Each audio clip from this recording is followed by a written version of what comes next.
Hello everyone, स्वागत है आपका हमारे यूट्यूब चैनल में।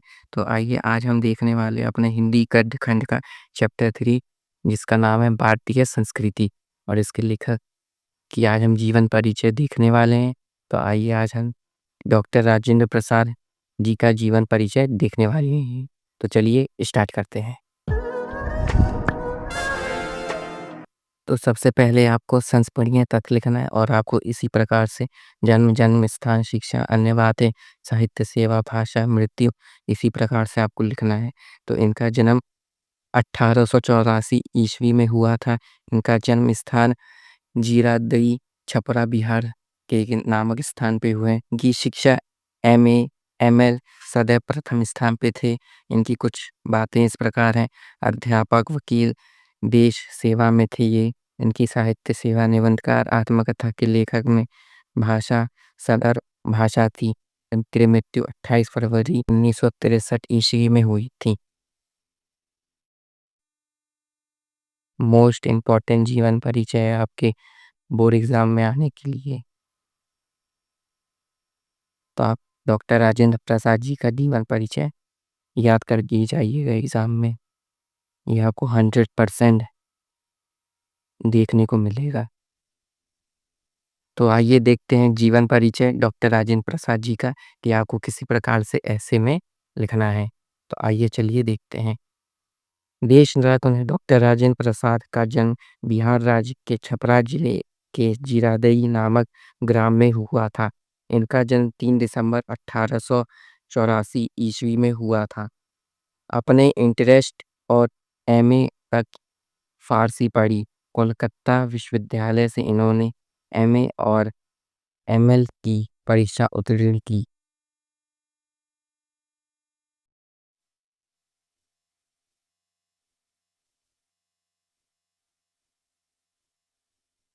मेधावी छात्र होने के कारण दोनों परीक्षाओं में प्रथम स्थान प्राप्त किया।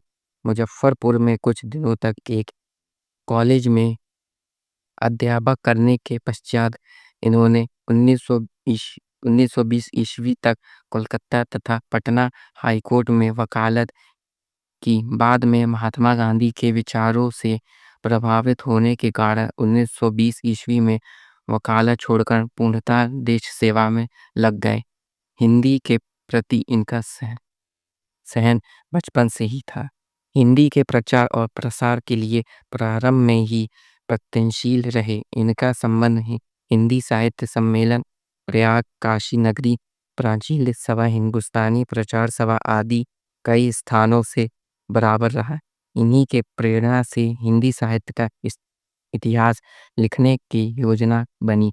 भारत के प्रथम राष्ट्रपति का गौरव प्राप्त का अपना 28 फरवरी लोकवासी हो गए 18 फरवरी 1963 ईस्वी में। तो आज दिन की कुछ रचनाएं हैं वो भी देख लेते हैं। भारतीय शिक्षा गांधी जी की देन, मेरी आत्मकथा, बापूजी के कदमों में, मेरी यूरोप यात्रा, संस्कृति का अध्ययन, शिक्षा और संस्कृति, खादी का अर्थशास्त्र। ये आप लोगों ने देखा, ये इम्पोर्टेंट जीवन परिचय है डॉक्टर राजेंद्र प्रसाद जी का। तो आप यो करके जाइएगा बोर्ड एग्जाम के लिए। तो आइए इनका गद्यांश भी देखते हैं, गद्यांश आधारित प्रश्नोत्तर। तो चलिए स्टार्ट करते हैं। ये रहा आपका गद्यांश आधारित प्रश्नोत्तर, जो कि मोस्ट इम्पोर्टेंट है बोर्ड एग्जाम में आने के लिए। चलिए देखते हैं। निम्नलिखित गद्यांश के आधार पर दिए गए प्रश्नों के उत्तर दीजिए। तो चलिए देखते हैं अपना गद्यांश। अगर असम की पहाड़ियों में वर्ष में 300 इंच वर्षा मिलेगी तो जैसलमेर की तटभूमि भी मिलेगी, जहाँ साल में 2-4 इंच भी वर्षा नहीं होती। कोई ऐसा अन्न नहीं जो यह उत्पन्न ना किया जा सके। कोई ऐसा फल नहीं जो यहाँ पैदा नहीं किया जा सके। कोई ऐसा खनिज पदार्थ नहीं जो यहाँ के भूमार्ग में ना पाया जाता हो। और ना कोई ऐसा वृक्ष अथवा जानवर है जो यहाँ फैले हुए जंगलों में ना मिले। यदि इस सिद्धांत को देखना हो कि वातावरण के प्रभाव का असर इंसान के रहन-सहन, खान-पान, वेशभूषा, शरीर और मस्तिष्क पर पड़ता है, तो उसका जीता जागता प्रमाण भारत में बसने वाले भिन्न-भिन्न प्रांतों के लोग हैं। तो ये रेखांकित अंश हैं। इसकी आपको दूसरे प्रश्न में व्याख्या करनी है। आइए इनके उत्तर देखते हैं। प्रश्न उत्तर। तो गद्यांश का संदर्भ लिखिए। गद्यांश की रेखांकित अंश की व्याख्या कीजिए। उपयुक्त गद्यांश में असम और जैसलमेर की वर्षा के विषय में क्या बताया गया है? ये 3 प्रश्न हैं और ये इनके उत्तर देखते हैं। पहला प्रश्न का उत्तर। प्रस्तुत गद्यांश हमारी पाठ्य पुस्तक में संकलित भारतीय संस्कृति पाठ से उद्धृत किया गया है। इसके लेखक डॉक्टर राजेंद्र प्रसाद जी हैं। आपको ये ब्लैक पेन से लिखना है, मेन हेडिंग। बाकी आप ब्लू पेन से भी ये सब लिख सकते हैं। तो आइए रेखांकित अंश को व्याख्या देखते हैं। रेखांकित अंश की व्याख्या। इन पंक्तियों में लेखक कहता है कि वैज्ञानिक सिद्धांत है कि वातावरण का प्रभाव मनुष्य के रहन-सहन, खान-पान, वेशभूषा, शरीर और मस्तिष्क पर पड़ता है। यह सिद्धांत हमारे देश भारत पर पूर्ण रूप से लागू होता है। भारत की प्रकृति विद्याता का यहाँ के लोगों के रहन-सहन, वेशभूषा, खान-पान, शरीर और मस्तिष्क पर भी खूब प्रभाव पड़ता है। तो आप लोग ने रेखांकित अंश की व्याख्या ली थी। आइए इसका तीसरा प्रश्न का उत्तर देखते हैं।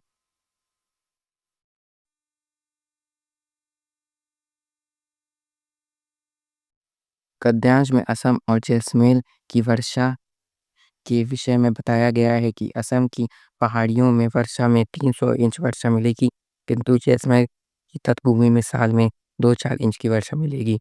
आइए अब दूसरा गद्यांश भी देखते हैं,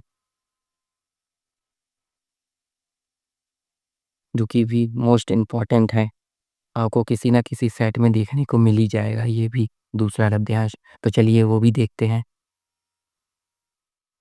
कहते हैं, भिन्न-भिन्न धर्मों के मानने वाले लोग भी जो सारी दुनिया के सभी देशों में बसे हुए हैं, बहुत संख्या में पाए जाते हैं और जिस तरह यहाँ की बोलियों की गिनती आसान नहीं, उसी तरह यहाँ भिन्न-भिन्न धर्मों के संप्रदायों की भी गिनती आसान नहीं। इन विभिन्नताओं को देखकर यदि अपरिचित आदमी आकर कह उठे कि यह एक देश नहीं, अनेक देशों का एक समूह है, यह एक जाति नहीं, अनेक जातियों का समूह है, तो इसमें आश्चर्य की बात नहीं।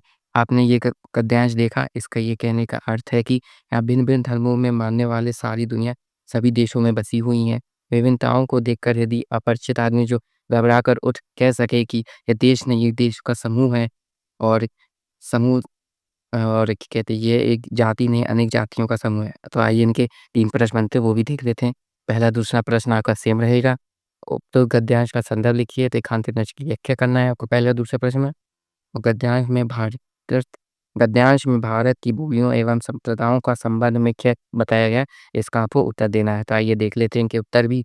संदर्भ। प्रस्तुत गद्यांश हमारी पाठ्य पुस्तक में संकलित भारतीय संस्कृति पाठ से उद्धृत किया गया है। इसके लेखक डॉक्टर राजेंद्र प्रसाद जी हैं। ये आपको तो पता चल ही गया होगा कि भारतीय संस्कृति के लेखक कौन है, डॉक्टर राजेंद्र प्रसाद। और आपको लेखक और उनका जीवन परिचय मोस्ट इम्पोर्टेंट है। ये आपको याद करके ही जाना है बोर्ड एग्जाम में। 5 नंबर का आता है तो आपको 5 नंबर दिला सकता है। मोस्ट इम्पोर्टेंट जीवन परिचय होता है हिंदी में, तो आप ये करके ही जाएँ। आइए रेखांकित अंश की व्याख्या भी देख लेते हैं। इन पंक्तियों में लेखक कहता है कि भारत के विभिन्न प्रांतों की विभिन्नताओं को देखकर कोई अजनबी व्यक्ति ऐसा अनुभव कर सकता है कि भारत एक देश ना होकर कोई कई देशों का समुच्चय है। इसी प्रकार भारत के अनेक जातियों को अनेक राष्ट्रीयों में गिना जा सकता है। ऊपर से देखने पर ऐसा ही आभास मिलता है कि जबकि गहराई में देखने पर पता चलता है कि सबने एक में मिश्रित होकर विराट भारतीय संस्कृति की उच्चता को और अधिक गौरवशाली बनाया है। तो आइए तीसरा प्रश्न भी देख लेते हैं। तीसरे प्रश्न का उत्तर।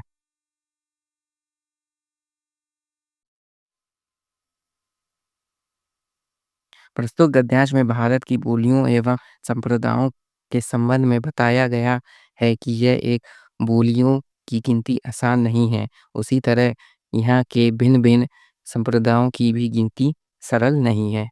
सरल नहीं है। तो ये आपने उन्हें देख ही लिया। तो आइए तीसरा गद्यांश भी देख लेते हैं। आज हम इसी निर्मल, शुद्ध, शीतल और स्वस्थ अमृत की तलाश में हैं। इच्छा, अभिलाषा और ये है कि वह इन सभी अलग-अलग बहती हुई नदियों में अभी उसी तरह बहता रहे और इनको वह अमृत देता रहे। जो ज़माने के हज़ारों थपेड़ों को बर्दाश्त करता हुआ भी आज हमारे अस्तित्व को कायम रखे हुए हैं और रखेगा। आइए इनके 3 इम्पोर्टेंट प्रश्न बनते हैं, आइए वो देख लेते हैं। पहला, दूसरा प्रश्न आपका सेम रहेगा। रेखांकन की व्याख्या और संदर्भ लिखिए। तो आइए देख लेते हैं। संदर्भ प्रस्तुत गद्यांश हमारी पाठ्य पुस्तक में संकलित भारतीय संस्कृति पाठ से उद्धृत किया गया है। इसके लेखक डॉक्टर राजेंद्र प्रसाद जी हैं। रेखांकन राष्ट्र की व्याख्या। भारत देश ने तरह-तरह के अनेक संकट झेले हैं।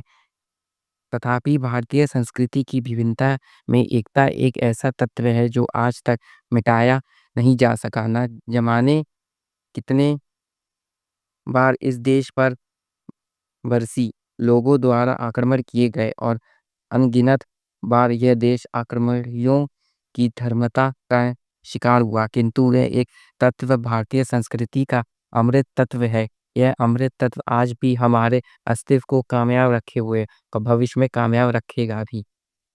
आप लोगों ने ये देख ही लिया। तो आइए तीसरा प्रश्न का उत्तर भी देख लेते हैं। भारतीय संस्कृति अनेक थपेड़ों को बर्दाश्त करती हुई आज भी हमारे अस्तित्व को कायम रखे हुए है। तो आप लोग मैंने आपको ये 3 गद्यांश बताया जो कि आपके बोर्ड एग्ज़ाम के लिए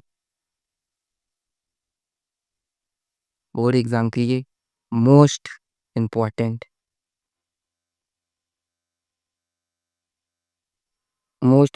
है। ये आपको करके ही जाना है बोर्ड एग्ज़ाम में। अगर आपको ये वीडियो पसंद आए तो आप इस वीडियो को लाइक कीजिए, शेयर कीजिए अपने दोस्तों में ताकि वो भी अब पढ़ाई शुरू कर दें। अप्रैल का महीना चालू हो गया है और ख़त्म भी होने वाला है। जल्दी आपका बोर्ड एग्ज़ाम फरवरी में है। आपके पास बस 10 महीने हैं, फिर आपको प्रैक्टिकल भी बनाना पड़ेगा। तो जल्दी से पढ़िए और बोर्ड एग्ज़ाम में 100 में से 90 प्लस नंबर का आपका टारगेट है। तो चलिए इस वीडियो को इसी पे एंड करते हैं। Thank you.